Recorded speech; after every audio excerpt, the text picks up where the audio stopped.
evaluating employee burnout risk, thereby providing a wealth of information to help prevent burnout on your team and yourself too. So,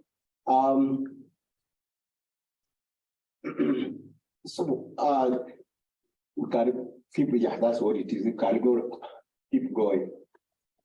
Keep going. Yes, yes, okay. So, with this, I ask you to answer this question a little bit up, down, okay. Up a little bit more. Yeah, well, yeah, a little bit, okay, yeah. There we go. So, of course, you fill it in the usual way if you are interested, and then gives some basic information. Then asks you to indicate whether you agree or disagree with the statements. Okay, so those statements are related to what I've just said. They are like the causes of work burnout as well as other issues. We talked about all these. If we can control, we'll keep going. A little bit up.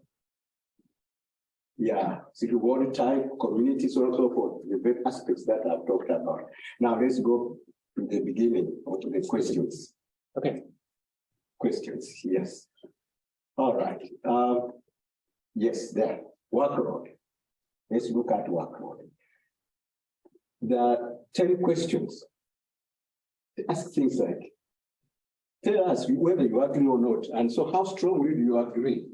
Disagreeing, somewhat. Agreed.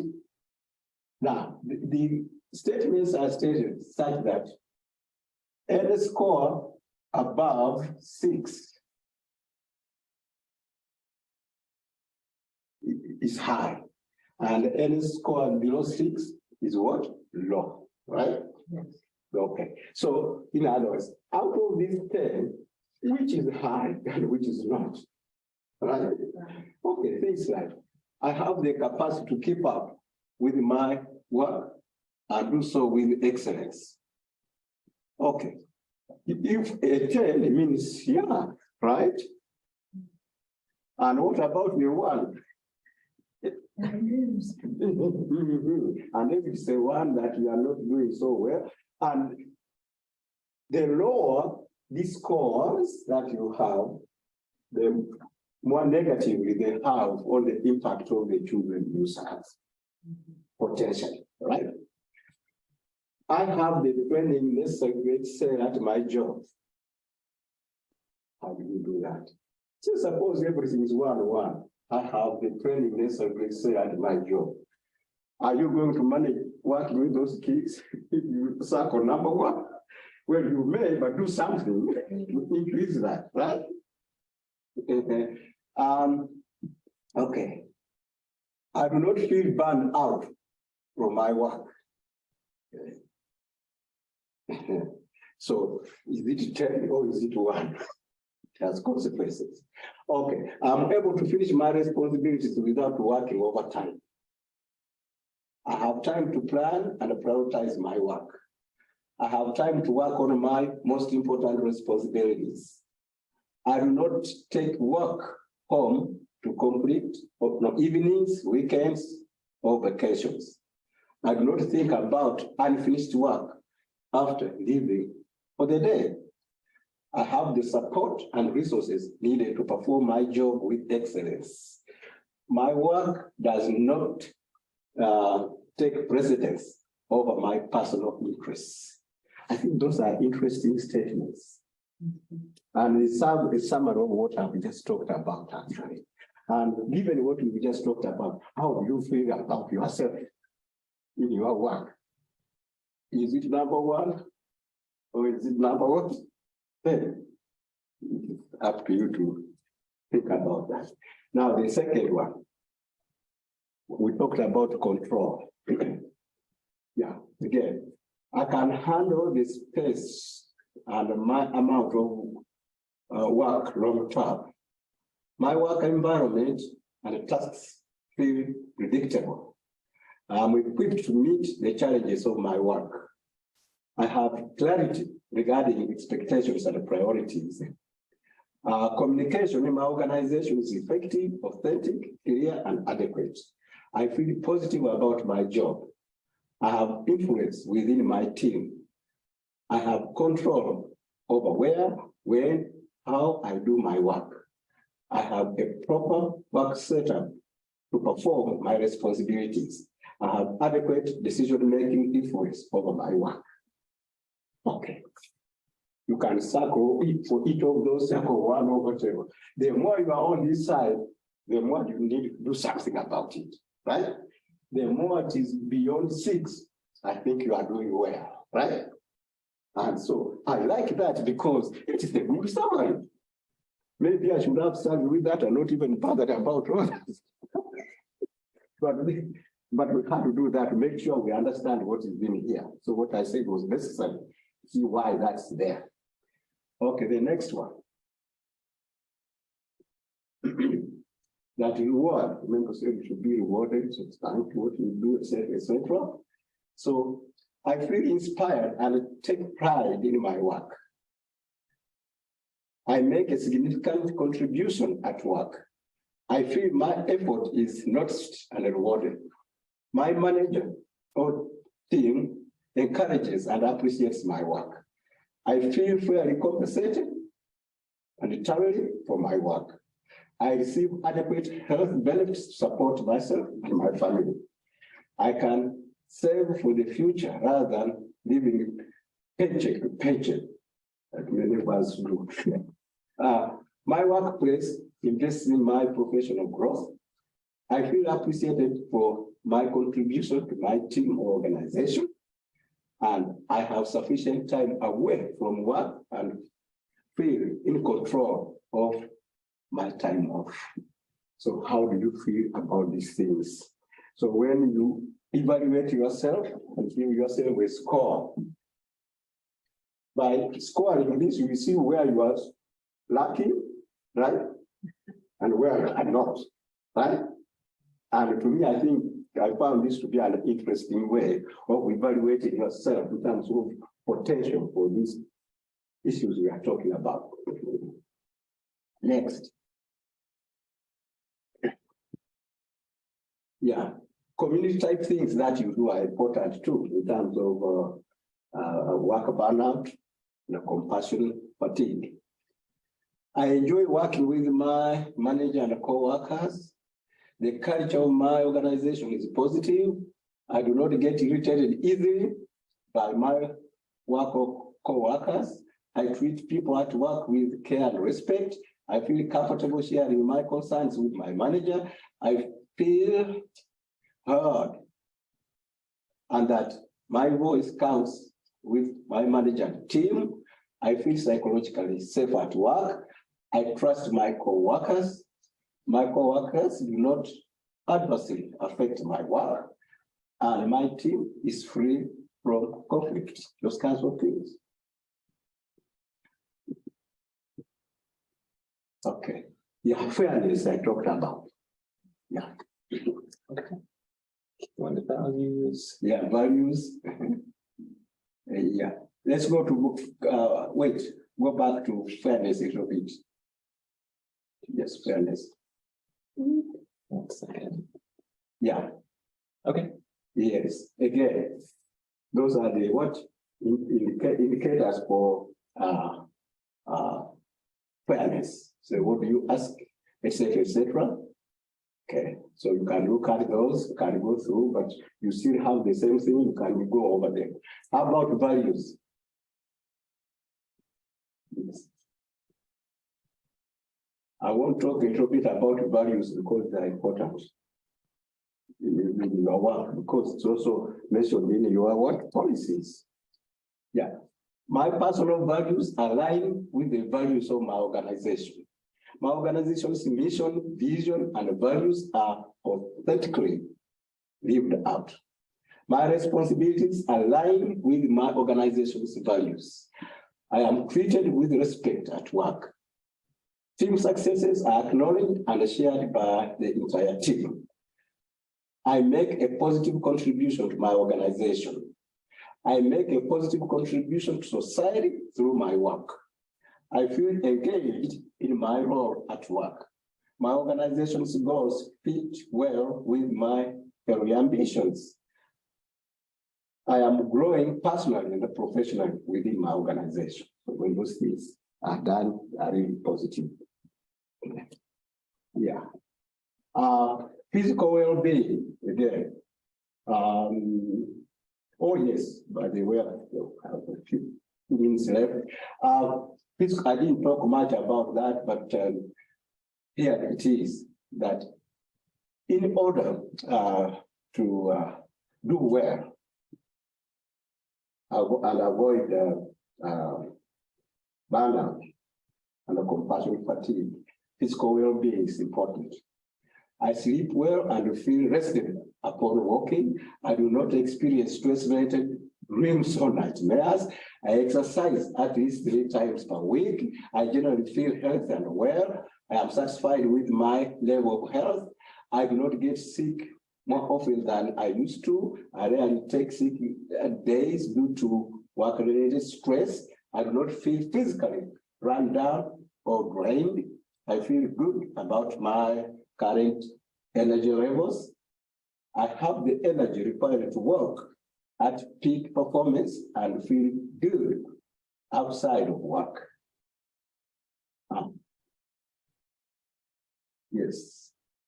Mental, they go together. Then we'll just round up this. Mental, that's important. You feel mental is important. Part of fatigue. Mental, yeah.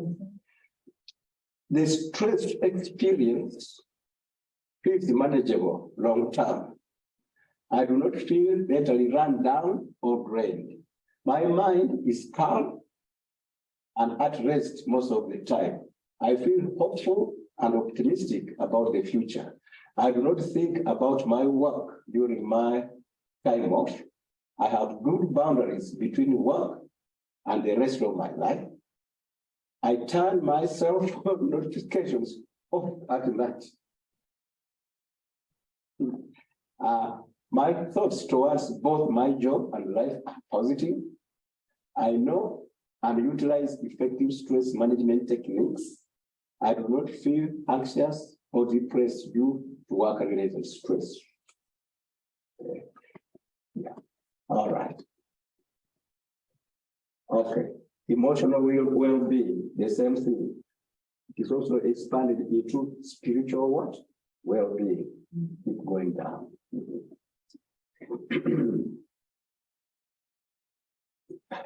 Yeah, I think that's it. I think there's one more. Yes. Yeah, one more. Yes. Relational feelings. Yes.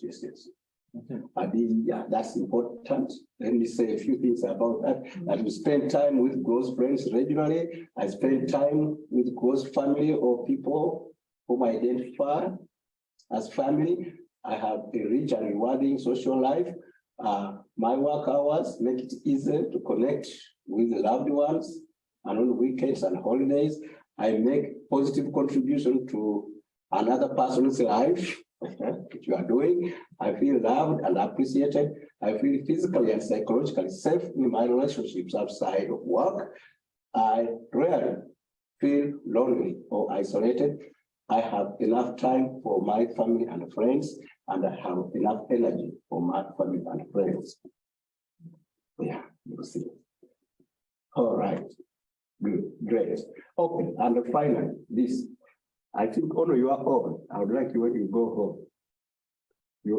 I think you have a copy or can get access to a copy and score yourself.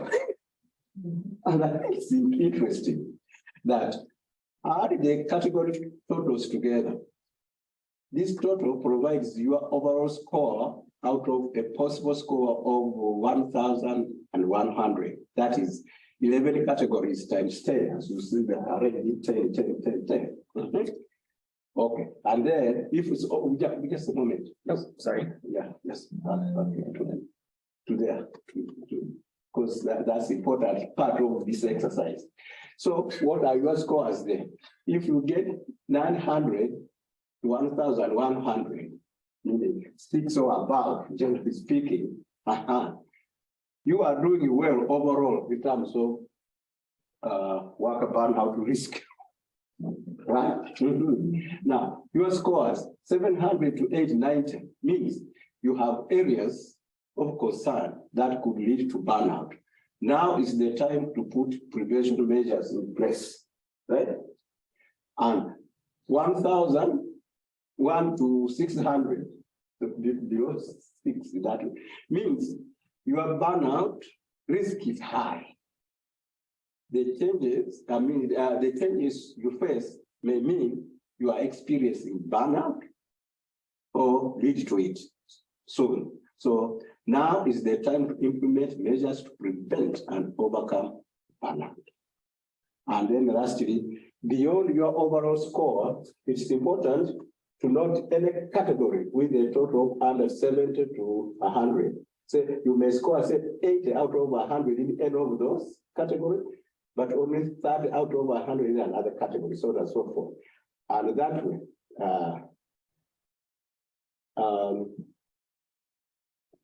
that's it. And if finally, note that individual questioning, you score at 6 or under, means red flags, right? Yeah, this signifies a red flag to pay attention to and begin implementing the measures to improve the score. So I found this scale interesting because personally useful to you as a volunteer, but it's also useful to the organization to know how things are going. So I find this to be interesting. And so I was tasked to talk about those two things. And with this scale, I would say this is all that I wanted to present. And I would like you on your own to consider that scale and see how you are doing. Thank you very much for listening to me. Thank you. Thank you so much, Dr. Simbi. You're very much welcome. And let's see here. To anyone that is attending this via chat, via Zoom, I will be able to send you a link to that assessment so that you can take that on your own time at home. Can you email this? Because we just have a portion of it. Yeah, absolutely. Out, but I saw it's a PDF. Yeah, I can absolutely make sure that everybody gets a copy of that. Yes, I can get this to your friends.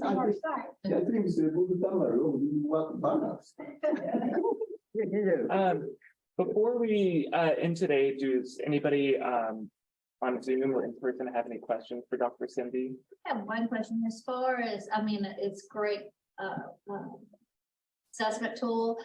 Do you try to look at doing it at having the volunteer or the employee do this evaluation maybe 90 days after they've started a case, and then at the year mark or 6 months, how, yes, not just a one-time thing, but do you have a time period that your research has shown that it yes, should be implemented? Thank you for that question. Obviously, in order to be able to answer, to respond to this questionnaire or this scale, you should have been in the organization for some time. Mm-hmm. Yes. So, and I should agree that it should be done after some time. That's appropriate to that agency, where the agency feels that I think these people have mastered what they should be doing, or this employee has mastered what they should be doing. So I want to know how you are doing. Right. Yes. Well, you don't know where the red flags are if you're not looking at it, and you don't Yes. if you've implemented anything, and if that works, It does. To see better Yes. outcomes. Yes, but as early as possible, and as you suggested, actually from time to time, at a certain point in time. And who should decide all that? Where the volunteers themselves can get together and say, I think this is the best time. Mm-hmm. Right? And the supervisors can also work with the volunteers to see when this can be done. And the idea is not to find out how bad you are, It's just to understand yourself, and for the organization to understand itself, there is no impact on other things other than you understanding yourself in relation to how at risk you might be in terms of worker burnout and compassion fatigue. Yes, I think it's a good summary of what we've discussed. Okay, well, if there's any other questions, I think we'll wrap up. Thank you so much, Dr. Simbi. We appreciate it. Thanks for